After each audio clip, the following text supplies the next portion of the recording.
Well, that's one of the more positive welcomes I've had from university. All right, yeah, thank you for coming. If you'd like to give a few opening remarks, and then we'll move on to some questions. Okay, so I have about half an hour for this, I guess. About 15 to 20 minutes for the opening remarks. Okay, that's fine, no problem. So I think I'm going to talk to you today a little bit about hierarchy. It's a small talk that I've been developing as I've been doing my public lectures over the last couple of weeks. It's an elaboration of some of the ideas I put forth in, well, some of my scientific writings and in Maps of Meaning, but more particularly in 12 Rules for Life, in Rule 1, which is stand up straight with your shoulders back. And it's in part a meditation on hierarchy. And I want to talk about the political significance of that and let you know how I've been trying to sort that out in my own imagination. So I'm going to put, and I think it sheds light on the political, on the nature of political debate itself, and maybe deeper light on why temperamental factors might contribute to political framing and perception, because we know that people tend to vote their temperament, although there are other reasons that influence their political allegiance and their voting behavior. So let's start with a couple of simple observations.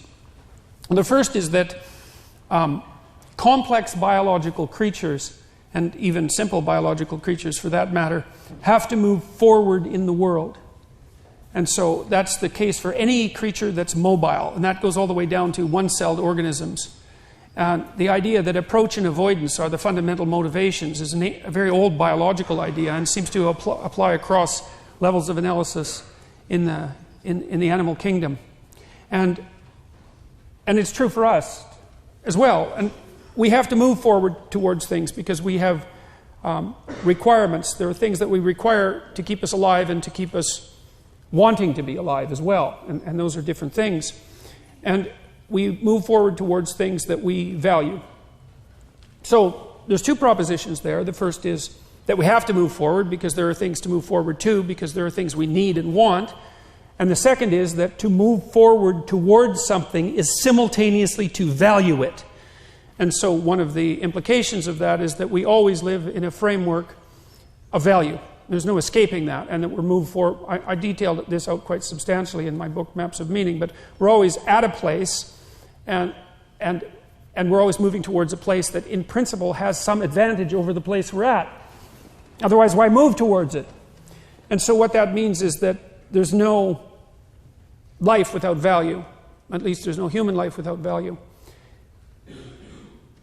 Out of necessity, and also not only out of necessity at the physiological level, but also out of necessity at the psychological level, because another thing that you might point out, that I think is usefully pointed out, is that not only do you have to move from point A to B in life, but point A is often a very difficult place to be, because we're fragile and bounded and mortal and limited, and because we know that. And so one of the implications of that, as many great religious traditions are at pains to illustrate or demonstrate or proclaim, is that life is essentially suffering.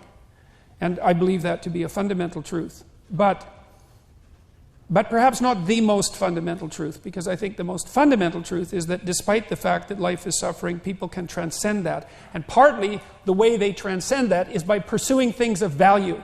And so that if there is no value proposition at hand, then you have no meaning to justify the difficult conditions of your life. And that's brutally difficult for people. You know, Nietzsche said, he who has a why can bear any how. And you see, and I've certainly seen this as a clinical practitioner, that people who have no purpose in their life are embittered by the difficulties of their life. And they become first bitter, and then resentful, and then revengeful, and then cruel. And there's plenty of places to go past cruel. That's just where you start if you're really on a downhill path. All right, so those are the first propositions. The second proposition would be, well, if you're going to pursue something of value, because you're a social creature, you're going to pursue that thing of value in a social space, and that means you're going to compete and cooperate with people around you in the pursuit of that value. And what that inevitably means is that, given that the pursuit of anything valuable is going to be a collective enterprise, that you're going to produce a hierarchy, or maybe more than one hierarchy, but at least a hierarchy of competence in relationship to that pursuit. So it doesn't matter what you decide to pursue. Maybe you're going to do that cooperatively. You're going to find that you and other people vary in your ability to manage that pursuit effectively and efficiently. And so there's going to be a hierarchy of people, from those who are very good at the pursuit. Maybe it's pole vaulting, maybe it's delivering massages, maybe it's delivering groceries, maybe it's setting up an enterprise. It doesn't matter. But if it's a valuable pursuit and you pursue it socially, you're going to produce a hierarchy. And the hierarchy is going to be one of competence. And so if you're going to pursue value, then you're going to construct a hierarchy. And then there's an implication from that, which is that if you construct a hierarchy, most of the people within that hierarchical structure are a minority of people are going to be fantastically successful at the pursuit, and a very large number are going to stack up at the bottom. And that's a manifestation of what's known as Price's law. It's mapped by the Pareto distribution. It's an expression of what's been known among economists as the Matthew principle from the New Testament. To those who have everything, more will be given. From those who have nothing, everything will be taken away. And it's an iron law of the distribution of success in hierarchy. So if you're going to have value and you're going to have hierarchy, then you're going to have inequality. And that's a problem. Now, you can't... So now you have a political divide there. So the conservative types say, well, we need the hierarchies. And that's self-evident as far as I'm concerned, given that set of propositions, because if you're going to pursue something of value, which you have to and need to, then you're going to produce a hierarchy. So if you demolish the hierarchies, you demolish value itself, and that's not a tenable move. The left wing, though, says, and to their credit, yeah, but you have to be very careful with your hierarchies because they tend towards inequality of distribution. That's one problem. Once they're established, they always also tend to a form of tyranny, because once a hierarchy of competence has been established, it can be invaded by people who use power as the means to attain status in the hierarchy. And that can corrupt and destroy even the entire hierarchy. So you have to be on guard for that.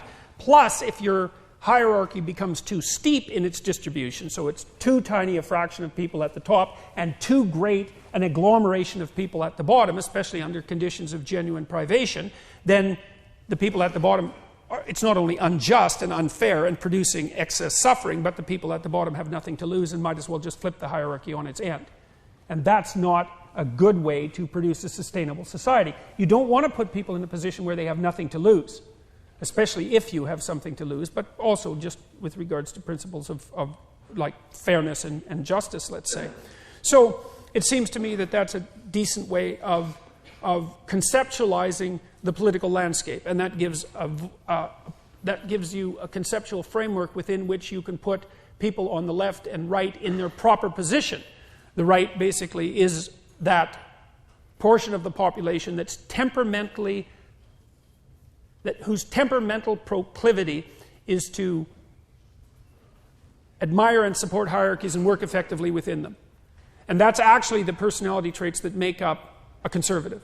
Because conservatives by temperament are low in trait openness, which is a creativity dimension that's associated with lateral thinking.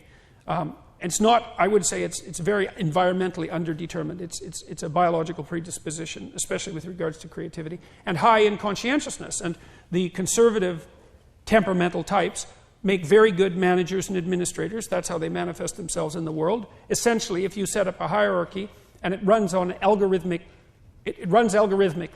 then the conservatives will do very well in that structure because they can implement an algorithm and they're very good at implementing. Whereas the liberal types are very good at generating new hierarchies. And that's because they're high in trait openness. They're less conscientious, so they're not suited as well to within hierarchy operation. But in a functioning economy and in a functioning democracy, I would say, you need both types. You need the liberal types to establish new territory and to put out new values so that new hierarchies might be organized, so that effective movement towards those ends might be instantiated. And you need the conservatives to actually implement the processes. And so a society of only conservatives becomes static, and that's not good because the environment transforms and you have to keep up with it. And a society that's only composed of the left-leaning liberal types is very good at generating all sorts of new possibilities, but very bad at generating all sorts of new actualities. And so we should be, first of all, cognizant of the fact that hierarchical organization is inescapable if you're also going to pursue value.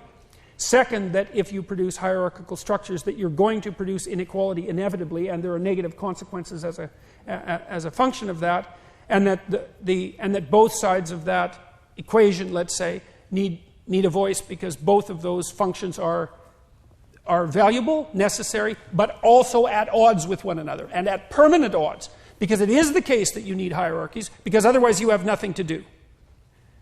And it's also the case that if you have hierarchies, then the poor will always be with you. And that's a chronic functional problem that has to be addressed. And that's the proper place, I would say, of the left. So that's only 15 minutes. So, but I'm going to stop there, I think, and you can chew on those propositions and see what you think of those. But I'm really interested, actually, in having a discussion with all of you, and would be happy to start the question period a little earlier than might otherwise be necessary. All right. So, thank you. Thank you very much. Please join me in thanking